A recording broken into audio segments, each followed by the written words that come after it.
Role role role session. बिस्मिल्लाहिर्रहमानिर्रहीम।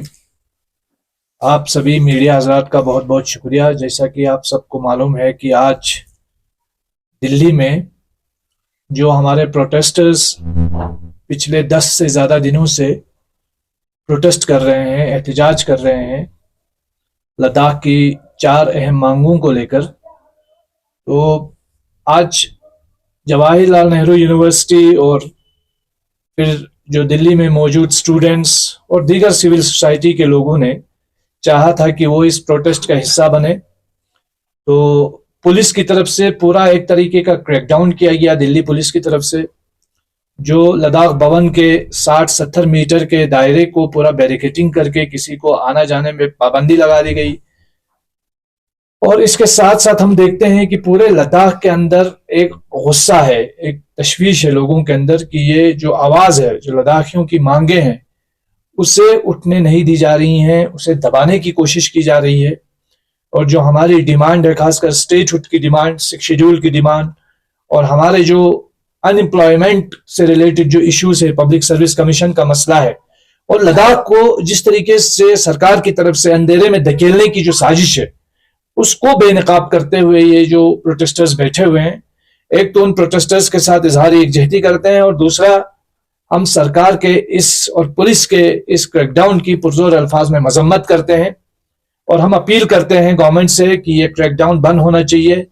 लद्दाख में जो एक तरीके का जो सेंसरशिप करने की कोशिश की जा रही है, चीजों को बाहर निकलने नहीं देने की कोशिश की जा रही है, और ये पूरे हिंदुस्तान भर में एक नैरेटिव बिल्ड किया जा रहा था कि लद्दाख में ऑल इज वेल है, सब कुछ ठीक है, सब चंगा सी है, वो बिल्कुल जो है एक्सपोज हो गया है। लद्दाख के लोग बता रहे हैं कि लद्दाख में ऑल इज वेल नहीं है। लद्दाख के लोग डिसअपॉइंटेड है, वो बिट्रेड फील कर रहे हैं, ह्यूमिलिएटेड फील कर रहे हैं। और सरकार को चाहिए कि लद्दाख के लोग जो हमेशा से इस देश के सरहदों के निगहबान रहे हैं, इस देश की ताकत बन के रहे हैं, उनकी ताकत को और मजीद मजबूत किया जाए, उनकी मांगों को पूरा किया जाए, 4 अहम डिमांड्स है उसको हल किया जाए। तो फिलहाल जो हमारा प्रेस कॉन्फ्रेंस करने का मकसद भी यही है कि जमीयतुल उलमा इस्ना शरिया करगिल जो है वो इस पूरे जो एहतजाज कर रहे हैं मुजाहिरीन हैं, इनसे अपनी सॉलिडरिटी करते हैं। और हम अपने स्टेटहुड की डिमांड, अपने 6 शेड्यूल की डिमांड, अपने नौजवानों के लिए जो रोजगार का मसला है, अनएम्प्लॉयमेंट के इश्यूज है, और जो क्राइसिस है, उसको लेकर के स्ट्रांगली हम खड़े हैं। और हम इन मांगों को लेकर आगे भी जो है इन मांगों को उठाएंगे, और सरकार से अपील करते हैं कि वो इन मांगों को सुने। और जो टॉक्स हमारे जो है वो एक बहुत लंबे समय से जो है ये टॉक्स जो है वो बंद हुए थे सरकार और लद्दाखी लीडरशिप के बीच में, वो टॉक्स जल्द अज जल्द जो है वो रिज्यूम हो। यही बात कहनी थी, जो शेयर करनी थी आप लोगों से, और इसीलिए ये प्रेस कॉन्फ्रेंस आज रखी गई। और जमीयतुल उलमा पूरी तरीके से इन मुजाहिरीन के साथ खड़ी है, ये हम बता रहे हैं। साहब, आप केडीए की भी मेंबर हैं, तो केडीए की तरफ से फिलहाल किसी भी तरह की स्टेटमेंट नहीं आया है, इसको आप कैसे देखते हैं? ये जो प्रेस कॉन्फ्रेंस है, हमने तो किसी पे क्रिटिसाइज करने के लिए या किसी को आलोचना करने के लिए तो ये प्रेस कॉन्फ्रेंस नहीं है हमारा।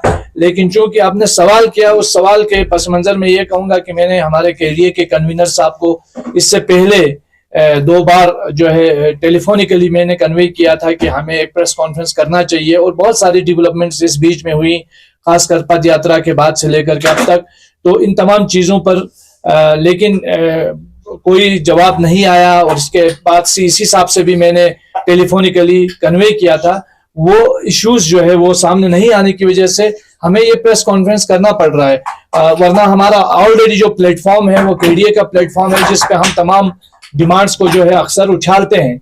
लेकिन अब ये है कि अगर हम हमारी केडीए की लीडरशिप अगर खामोश रहती है, तो चूंकि हम सब केडीए का हिस्सा हैं और बहुत सारी ऑर्गेनाइजेशन इस ऑर्गेनाइजेशन से जुड़ी हुई हैं, तो इसलिए हमें भी पब्लिक का रिजेंटमेंट सुनना पड़ता है। मैं उम्मीद करूंगा कि जो चीजें हम यहाँ से बता रहे हैं वो केडीए के प्लेटफॉर्म से अगर हो तो और अच्छा है। लेकिन अगर बार बार कन्वे करने के बाद भी कोई रद्द अमल नहीं आता है, तो हमें मजबूरन प्रेस कॉन्फ्रेंस जो है वो अपने इदारे के बिहाफ पे, अपने ऑर्गेनाइजेशन के बिहाफ पे करना पड़ता है।